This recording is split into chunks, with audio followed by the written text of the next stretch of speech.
Yesterday, December 7, 1941, a day which will live in infamy, the United States of America was suddenly and deliberately attacked by naval and air forces of the Empire of Japan. The United States was at peace with that nation and at the solicitation of Japan was still in conversation with the government and its emperor looking toward the maintenance of peace in the Pacific. The attack yesterday on the Hawaiian Islands has caused severe damage to American naval and military forces. Very many American lives have been lost. In addition, American ships have been reported torpedoed on the high seas between San Francisco and Honolulu. No matter how long it may take us to overcome this premeditated invasion, the American people in their righteous might will win through to absolute victory. With confidence in our armed forces, with the unbounding determination of our people, we will gain the inevitable triumph. So help us God.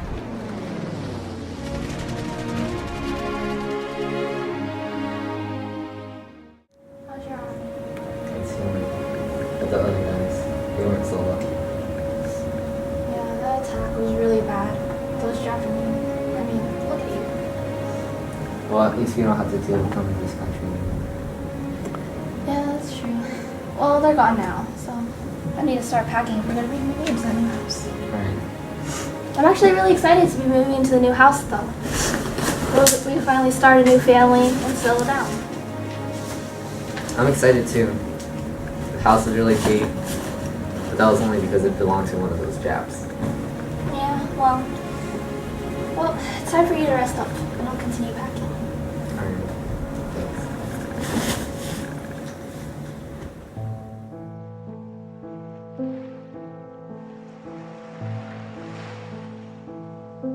What's happening? Where are you going? What are you doing? The president said we need to go. We're moving into internment camps. I sold the house. You did what? Why would you do that? Because we're moving, and we don't know when we're coming back. We won't be able to afford it if we're not making any money. Why are we even moving? I don't see what we did wrong. We were born Japanese. Oh, I heard FDR signed Executive Order 9066. Apparently, FDR wants to move people who are Japanese, whether you're fully or part Japanese, into internment camps because he thinks we're all spies. That's absurd. Just because we're Japanese, it doesn't mean that we're all spies. Yes, but we have to go. We have to do what we have to do. Help me pack things up, so there's still a lot to pack up. We'll manage. I honestly can't believe that this is happening though.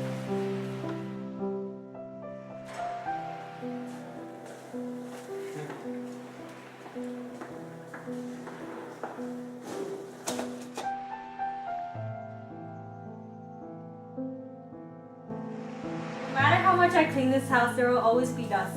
It doesn't matter. This isn't our house.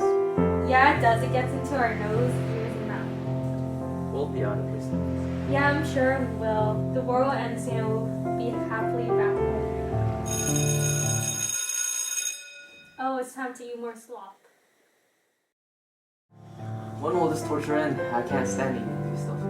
Oh look, someone tried to escape again. Oh, no food for them, huh? You can even call these food. Yeah, I sort of understand how the Jews are feeling in these concentration camps. Well, I'm done here. Let's get back to work. I've been thinking about leaving as a soldier. Why? Why can't you stay here and be with me? I know being here isn't the best, but I don't want you going to war. It was just a thought. I feel so useless here. I feel hopeless. Just hang on a bit more. We'll be okay before you know it, okay? I'll try.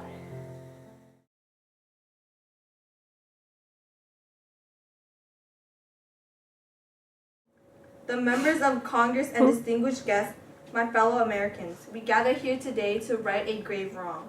More than 40 years ago, shortly after the bombing of Pearl Harbor, 120,000 persons of Japanese ancestry living in the United States were forcibly removed from their homes and placed in a makeshift internment camps. This action was taken without trial, without jury. Yes, the nation was then at war, struggling for its survival, and it's not for us today to pass judgment upon those who may have made mistakes while engaged in that great struggle. Yet we must recognize that the internment of Japanese Americans was just that, a mistake. The legislation that I am about to sign provides for a restitution payment to each of the 60,000 surviving Japanese Americans of the 120,000 who were relocated or detained. For here we admit a wrong. Here we reaffirm our commitment as a nation to equal justice under the law. One young actor said, "Blood that has soaked into the sands of a beach is all of one color. America stands unique in the world, the only country not founded on race, but on a way, an ideal. Not in spite of, but because our polyglot background, we have had all the strength in the world. That is the American way."